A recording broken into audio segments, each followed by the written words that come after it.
ವೀಕ್ಷಕರೇ, ಇವತ್ತು ಓಟ್ಸ್ ಇಂದ ಯಾವ ರೀತಿ ಪ್ಯಾಕ್ ಮಾಡ್ಕೊಬಹುದು ಅನ್ನೋದನ್ನ ತೋರಿಸ್ಕೊಡ್ತೀನಿ. ನೀವ್ ನೋಡ್ತಾ ಇದ್ದೀರಾ ವಿಜಯ್ ಕರ್ನಾಟಕ, ನಾನು ನಿಮ್ಮ ಸಾರಿಕಾ. ವೀಕ್ಷಕರೇ, ಈ ಪ್ಯಾಕು ನಿಮ್ ಚರ್ಮನ ಲೈಟ್ ಅನ್ನ ಕಾಣೋದಕ್ಕೆ ಸಹಾಯ ಮಾಡುತ್ತೆ. ಚರ್ಮದಲ್ಲಿ ಏನಾದ್ರೂ ಸುಕ್ಕಿದ್ರೆ ಅದನ್ನು ಕೂಡ ಗುಣಪಡಿಸುತ್ತೆ. ಸೊ ಬನ್ನಿ ನೈಸರ್ಗಿಕವಾಗಿ ಇದನ್ನ ಹೇಗ್ ಮಾಡೋದು ಅಂತ ನೋಡೋಣ. ವೀಕ್ಷಕರೇ, ನನ್ ಸ್ಕ್ರಬ್ ಮಾಡ್ಕೊಳ್ಳೋದಕ್ಕೆ ನಾ ಎಲ್ಲ ಇಂಗ್ರೀಡಿಯೆಂಟ್ ಇಟ್ಕೊಂಡಿದೀನಿ. ಬನ್ನಿ ಒಂದೊಂದಾಗಿ ಏನೇನು ಅಂತ ನೋಡ್ಬಿಡೋಣ. ನಮಗ್ ಬೇಕಾಗಿರೋದು ಓಟ್ಸು, ಕಡಲೆ ಹಿಟ್ಟು, ಜೋಳದ ಹಿಟ್ಟು, ಆಮೇಲೆ ಹಸಿ ಹಾಲು. ಇದಿಷ್ಟು ಐಟಮ್ ತಗೊಂಡಿದ್ದೀನಿ. ಮೊದಲು ಓಟ್ಸ್ ನ 1-2 ಸ್ಪೂನ್ ಅಷ್ಟು ತಗೊಂಡು ಚೆನ್ನಾಗಿ ಪುಡಿ ಮಾಡ್ಕೊಬೇಕು. ನಮಗೆ ತುಂಬಾ ಫೈನ್ ಆಗಿರೋ ಪುಡಿ ಬೇಡ, ಸ್ವಲ್ಪ ದಪ್ಪ ದಪ್ಪ ಇದ್ರೂ ಪರವಾಗಿಲ್ಲ. ಹಾಗಾಗಿ ನಾನು ಇದ್ರಲ್ಲಿ ಪುಡಿ ಮಾಡ್ಕೊಳ್ತಾ ಇದ್ದೀನಿ. ನೋಡಿ, ನಮಗೆ ಪುಡಿ ಸಿಕ್ಕಾಯ್ತು. ಬನ್ನಿ ಶುರು ಮಾಡ್ಕೊಳ್ಳೋಣ ನಮ್ ಸ್ಕ್ರಬ್ ಮಾಡ್ಕೊಳ್ಳೋದಿಕ್ಕೆ. ಮೊದಲು 1 ಸ್ಪೂನ್ ಅಷ್ಟು ಕಡಲೆ ಹಿಟ್ಟನ್ನ ಹಾಕೊಳ್ಳೋಣ. ಕಡಲೆ ಹಿಟ್ಟು ನಮ್ ಚರ್ಮದಲ್ಲಿ ಇರುವಂತಹ ಎಣ್ಣೆ ಅಂಶನ ಕಮ್ಮಿ ಮಾಡುತ್ತೆ. ಅದಷ್ಟೇ ಅಲ್ಲದೆ ಮೊಡವೆಗಳು ಬಾರದೇ ಇರೋ ಹಾಗೆ ಕಾಪಾಡಲು ತುಂಬಾನೇ ಸಹಾಯ ಮಾಡುತ್ತೆ. ಚರ್ಮನ ಕ್ಲೀನ್ ಆಗು ಕೂಡ ಇಡಿಸುತ್ತೆ. ಇವಾಗ ಈ ಕಡಲೆ ಹಿಟ್ಟಿನ ಜೊತೆಗೆ ನಾವು ಜೋಳದ ಹಿಟ್ಟನ್ನ ಹಾಕೊಳ್ಳೋಣ.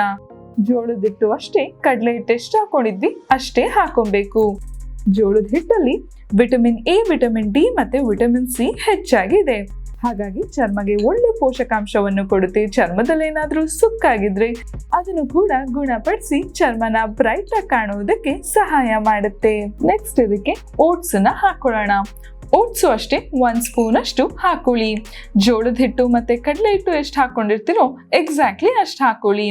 ನಾವು ಓಟ್ಸ್ ಬಳಸೋದ್ರಿಂದ ಚರ್ಮನ ಕ್ಲೀನ್ ಆಗಿ ಇಡ್ಸೋದಕ್ಕೆ ಸಹಾಯ ಮಾಡುತ್ತೆ. ಚರ್ಮನ ಸ್ಮೂತ್ ಆಗಿ ಇಡ್ಸೋದಕ್ಕೆ ಸಹಾಯ ಮಾಡುತ್ತೆ.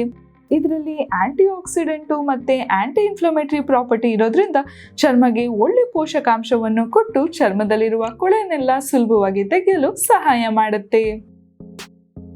ಈ ಎಲ್ಲ ಪುಡಿನೂ ಚೆನ್ನಾಗಿ ಮಿಕ್ಸ್ ಆದ್ಮೇಲೆ ನಾವಿದಕ್ಕೆ ಹಾಲನ್ನ ಮಿಕ್ಸ್ ಮಾಡ್ಕೊಬೇಕು.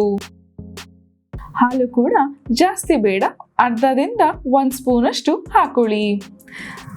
ಅದ್ರ ಕನ್ಸಿಸ್ಟೆನ್ಸಿ ಮೇಲೆ ಡಿಪೆಂಡ್ ಮಾಡ್ಬಿಟ್ಟು ಇನ್ನೊಂದು ಸ್ವಲ್ಪ ಹಾಕೊಬಹುದು.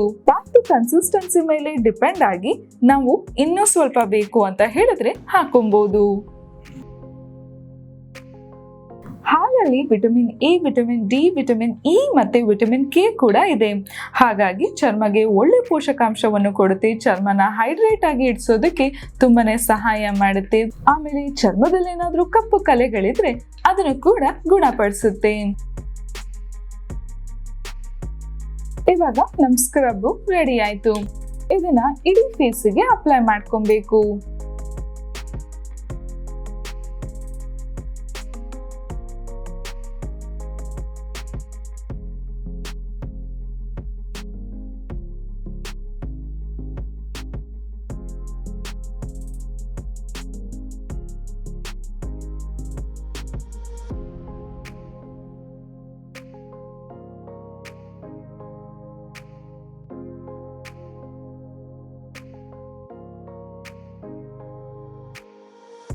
ಈ ಪ್ಯಾಕ್ ನ ಇಡೀ ಫೇಸಿಗೆ ಅಪ್ಲೈ ಆದ್ಮೇಲೆ 10 ನಿಮಿಷ ಚೆನ್ನಾಗಿ ಒಣಗಕ್ಕೆ ಬಿಡಿ.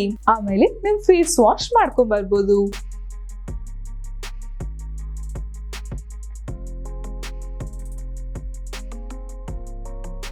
ಫೇಸ್ ವಾಶ್ ಮಾಡಾದ್ಮೇಲೆ ಟೋನರ್ ನ ಅಪ್ಲೈ ಮಾಡ್ಕೊಳ್ಳಿ. ಆವಾಗ ನಿಮ್ ಫೇಸು ಇನ್ನು ಬ್ರೈಟ್ ಆಗಿ ಮತ್ತೆ ಹೆಲ್ದಿಯಾಗಿ ಕಾಣುತ್ತೆ. ನೋಡಿದ್ರಲ್ಲ ವೀಕ್ಷಕರೇ, ಪ್ಯಾಕ್ ನ ನೈಸರ್ಗಿಕವಾಗಿ ಎಷ್ಟು ಸುಲಭವಾಗಿ ನಾವು ಮನೇಲೆ ಮಾಡ್ಕೋಬಹುದು ಅಂತ. ಸೊ ನೀವು ಕೂಡ ಟ್ರೈ ಮಾಡಿ ನೋಡಿ. ಆಮೇಲೆ ನೀವು ಹಚ್ಕೊಂಡಾಗ ನಿಮ್ಗೆ ಹೇಗೆ ರಿಸಲ್ಟ್ ಬರುತ್ತೆ ಅಂತ ಕಾಮೆಂಟ್ ಸೆಕ್ಷನ್ ಅಲ್ಲಿ ಮೆನ್ಷನ್ ಮಾಡಿ. ಮುಂದಿನ ಸಂಚಿಕೆಯಲ್ಲಿ ನಾನು ನಿಮ್ಗೆ ಇನ್ನೊಂದು ಟಿಪ್ಸ್ ಬಗ್ಗೆ ತಿಳಿಸ್ಕೊಡ್ತೀನಿ. ಈ ವಿಡಿಯೋ ಇಷ್ಟ ಆದಲ್ಲಿ ಲೈಕ್ ಮಾಡಿ, ಕಮೆಂಟ್ ಮಾಡಿ ಮತ್ತೆ ಶೇರ್ ಮಾಡಿ. ಯಾರೆಲ್ಲ ಇನ್ನೂ ವಿಜಯ್ ಕರ್ನಾಟಕ ಡಿಜಿಟಲ್ ಪ್ಲಾಟ್ಫಾರ್ಮ್ ನ ಫಾಲೋ ಮಾಡಿಲ್ಲ, ಫಾಲೋ ಮಾಡೋದಕ್ಕೆ ಮರಿಬೇಡಿ. ನೆಕ್ಸ್ಟ್ ಎಪಿಸೋಡ್ ಅಲ್ಲಿ ಸಿಗೋಣ. ಟೇಕ್ ಕೇರ್, ಬಾಯ್.